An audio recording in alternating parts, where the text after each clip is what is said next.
ಇವತ್ತು ಸಿಂಪಲ್ ಆಗಿ ನ್ಯೂಡಲ್ಸ್ ಹೇಗೆ ಮಾಡೋದು ಅನ್ನೋದು ಹೇಳ್ಕೊಡ್ತೀನಿ. ಸೊ ಫಸ್ಟು ನೀರಿನಲ್ಲಿ ನ್ಯೂಡಲ್ಸ್ನ ಬೇಯಿಸ್ಕೋಬೇಕು. ತುಂಬ ಬೇಯಿಸಬೇಡಿ, ಅದು ಮುದ್ದೆ ಆಗ್ಬಿಡುತ್ತೆ. ಸೊ ಒಂದ್ಸಲ ಸ್ಪೂನಲ್ಲಿ ತೆಗೆದು ನೋಡಿ. ಸ್ವಲ್ಪ ಹಾರ್ಡ್ ಆಗಿರ್ಬೇಕು, ತುಂಬ ಸ್ಮೂತು ಆಗಬಾರ್ದು, ತುಂಬ ಹಾರ್ಡು ಆಗಬಾರ್ದು. ಸೊ ಮಿಡಲ್ ಇರಬೇಕು. ಸೊ ಅದನ್ನ ಡ್ರೈನ್ ಮಾಡ್ಕೋಬೇಕು. ಸೊ ಬೆಂದ ಕೂಡಲೇ ಅದನ್ನ ಒಂದು ಪಾತ್ರೆಗೆ ಹಾಕಿ ಡ್ರೈನ್ ಮಾಡ್ಕೋಬೇಕು. ಇವಾಗ ಮಾಡೋದು ಹೇಗೆ ಅಂತ ನೋಡೋಣ. ಸೊ ಒಂದು ಪ್ಯಾನಿಗೆ 4 ಟೇಬಲ್ ಸ್ಪೂನ್ ಆಗೋಷ್ಟು ಎಣ್ಣೆ, 1 ಇಂಚಷ್ಟು ಚಾಪ್ ಮಾಡಿದಂಥ ಶುಂಠಿ, 4 ಬೆಳ್ಳುಳ್ಳಿನ ಚೆನ್ನಾಗಿ ಚಾಪ್ ಮಾಡಿ ಹಾಕೊಂಡಿದ್ದೀನಿ. ಜೊತೆಗೆ 2 ಹಸಿಮೆಣಸಿನ್ಕಾಯಿ. ಸೊ ಖಾರ ಬೇಕಿದ್ರೆ ಜಾಸ್ತಿ ಹಾಕೊಳ್ಳಿ. ಈಗ ನಾನು 2 ಹಸಿಮೆಣಸಿನ್ಕಾಯಿನ ಚಾಪ್ ಮಾಡಿ ಸಣ್ಣಕ್ಕೆ ಹಾಕ್ತಾ ಇದ್ದೀನಿ.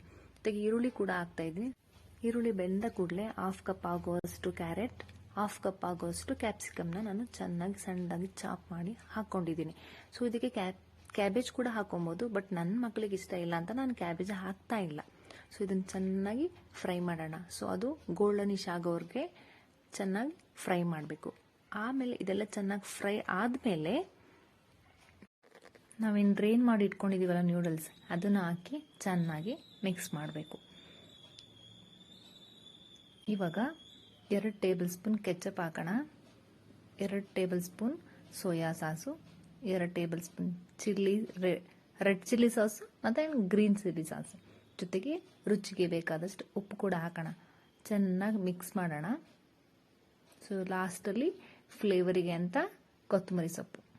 ನೋಡಿ, ತುಂಬ ಟೇಸ್ಟಿಯಾಗಿರೋಂಥ ಸಿಂಪಲ್ ಆಗಿರೋಂಥ ನ್ಯೂಡಲ್ಸ್ ರೆಡಿ ಆಯಿತು. Thank you friends, thank you for watching. ನನ್ನ ಚಾನಲ್ ಸಬ್ಸ್ಕ್ರೈಬ್ ಮಾಡ್ಕೊಂಡಿಲ್ಲ ಅಂತಂದರೆ ಖಂಡಿತ ಬೇಗ ಸಬ್ಸ್ಕ್ರೈಬ್ ಮಾಡ್ಕೊಳ್ಳಿ.